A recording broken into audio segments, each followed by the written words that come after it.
امام رضا علیہ السلام نے ارشاد فرمایا ہے، اللہم صلی علی محمد و علی محمد،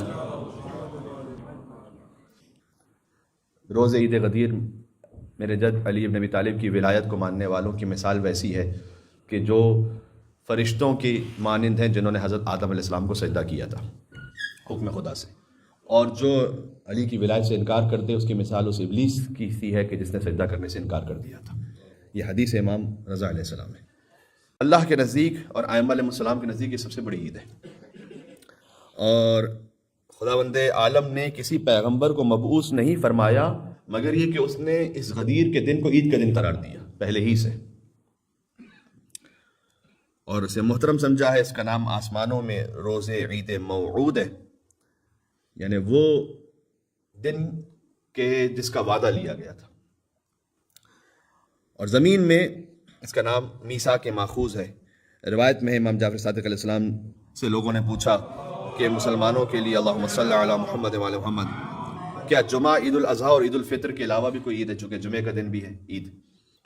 خود امام رضا اسلام کی اسی حدیث میں جس کا پہلے ہم نے حوالہ دیا، اس میں امام نے یہ بھی فرمایا کہ اللہ نے عید یہ 4 دن قرار دیے ہیں، روز جمعہ، عید الفطر، عید الاضحیٰ، عید غدیر۔ اور پھر امام نے فرمایا کہ عید غدیر کی مثال قیامت میں ان تمام عیدوں میں ویسی ہوگی کالقمر بین الکواکب، جیسے ستاروں کے درمیان ایک چاند ہوتا ہے، اتنا زیادہ روشن، سبحان اللہ۔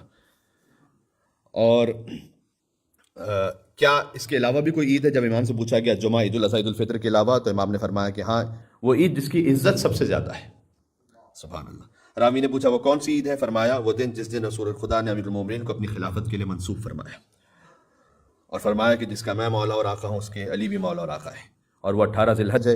راوی نے پوچھا کہ اس روز کون سے کام کرنے چاہیے؟ امام نے فرمایا کہ روزہ رکھنا چاہیے، عبادت کرنی چاہیے، محمد اور آل محمد علیہ السلام کو یاد کرنا چاہیے، اور ان پر درود بھیجنا چاہیے۔ اللہم صلی علی محمد و علی محمد۔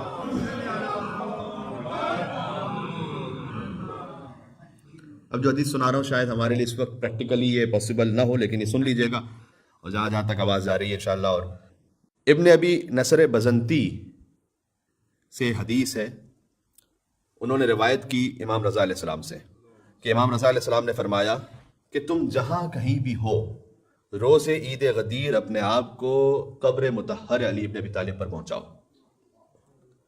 کہ یقیناً خداوند متعال اس روز ہر مومن اور مومنہ کے 60 سال کے گناہوں کو معاف فرماتا ہے، اور اس دن آتش جہنم سے اس سے دگنا آزاد کرتا ہے جتنا ماہ رمضان شب قدر اور شب عید فطر میں آزاد کرتا ہے، سبحان اللہ۔ پھر فرمایا اس دن برادر مومن کو 1 درہم دینا 1000 درہم دینے کے برابر ہے، سبحان اللہ۔ اور فرمایا کہ اس دن اپنے برادر ایمانی کے ساتھ احسان کرو اور مومن و مومنات کو خوش کرو۔ یہ آپ کو باقاعدہ عید غدیر کی سیلیبریشنز میں احادیث میں ملے گا کہ مومن کو آپ خوش کیجئے۔ تو اس کا مطلب ضروری نہیں کہ آپ گھر کے باہر ہی کوئی مومن مومنہ ڈھونڈے، گھر کے اندر بھی ہیں، انہیں بھی آپ خوش کر سکتے ہیں۔ تو وہ کہتے ہیں نا کہ ایک دن سے 2 شکار ہو جائیں گے، غدیر کا ثواب بھی مل جائے گا، گھر کا ماحول بھی اچھا ہو جائے گا۔ تو آپ کوئی اچھا سا تحفہ عید غدیر کی خوشی کی نیت سے انشاءاللہ دیجئے اپنی شریک حیات کو، اور بچوں کو بھی دیجئے، کہ بہرحال انہیں یہ یاد رہے، اور کاش یہ پریکٹس نارمل ہو سکے کہ مثلا سارے بچوں کو پتا ہو اور خانم کو بھی مثلا پتا ہو کہ بھئی عید غدیر جو ہے کوئی بہترین تحفہ ملے گا۔ اسی ذریعے سے عید غدیر، یعنی ہم کہتے ہیں نا غدیر کو فقط منائیں نہیں، غدیر کو برپا کریں، غدیر کو برپا کریں۔ ایک مل کے صلوات بھیجیں محمد و آل محمد، صلی اللہ محمد و آل محمد۔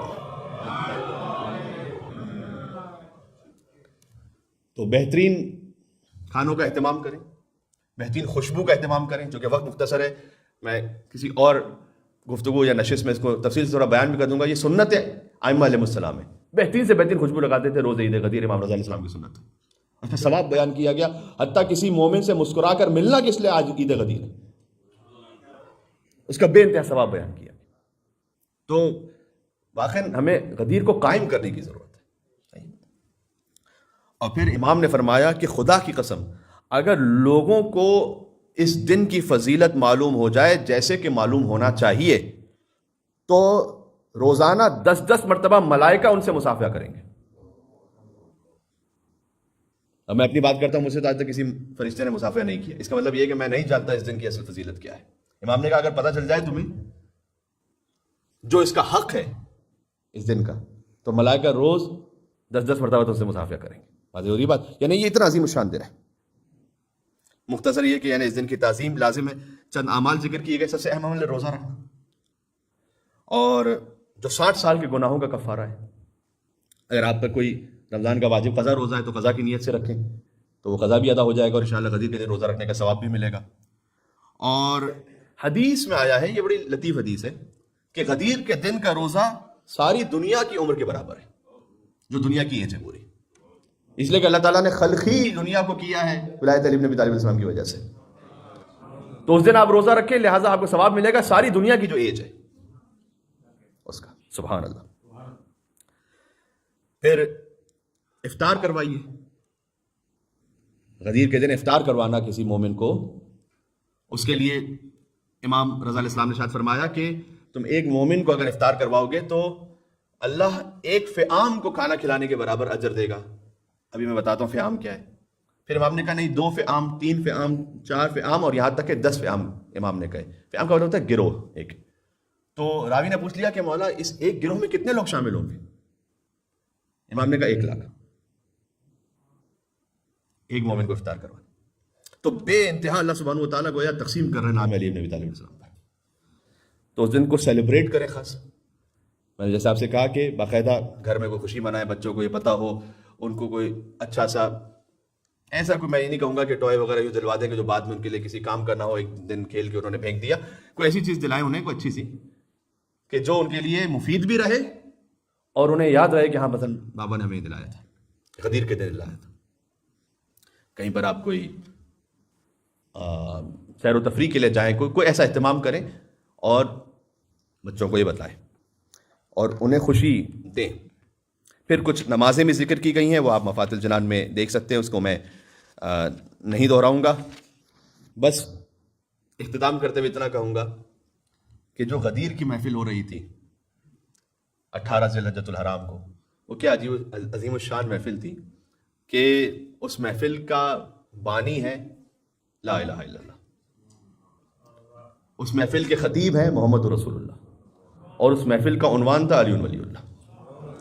ہمارا کلمہ یہ غدیر پہ مکمل ہوتا ہے.